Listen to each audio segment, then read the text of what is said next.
All right, so many people are intimidated by the very thought of canning something. Don't be. It's so easy. Our ancestors did it. We wouldn't be here if they all blew themselves up canning. It's not that hard.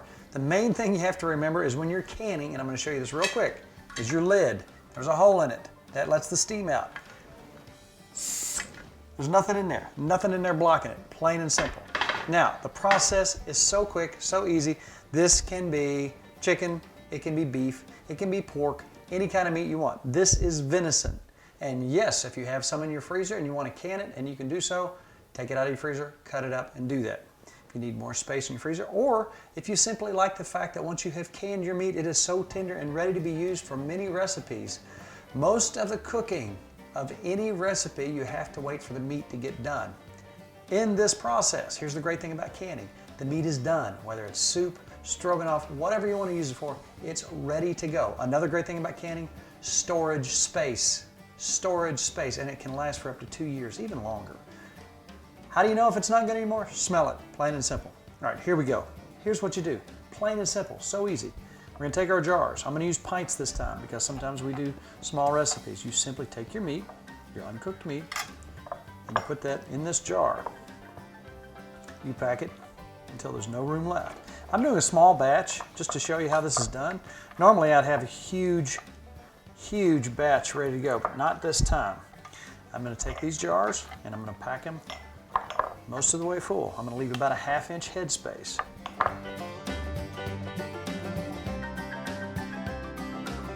And it comes out tasting good because it has salt and pepper on it. Now, let's go ahead and do that. I'm going to use a little kosher salt, probably about a 1/2 teaspoon in each one.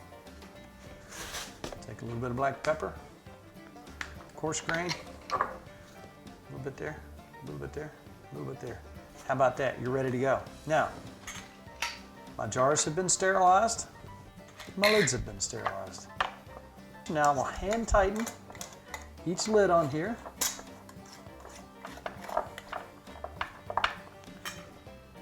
And now those are ready to go in the pressure cooker.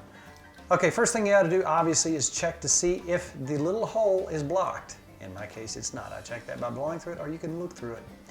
There's a ring around the inside of the lid. Make sure it's not dry rotted or there is no irregularity.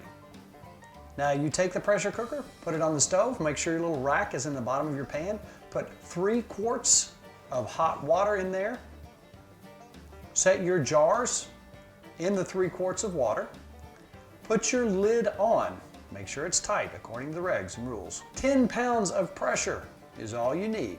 Once you turn your heat up to high, you're going to notice that steam starts to come out of the vent. When you see steam coming out, give it 10 minutes before you put your top on. Once that pressure escapes, put your lid on. Start timing it when your lid begins to jiggle, as my mom used to say. When you get the top jiggling, that's when you start your 75-minute time. All right, once it's gone 75 minutes, turn your heat off. Make sure your little pressure valve goes down.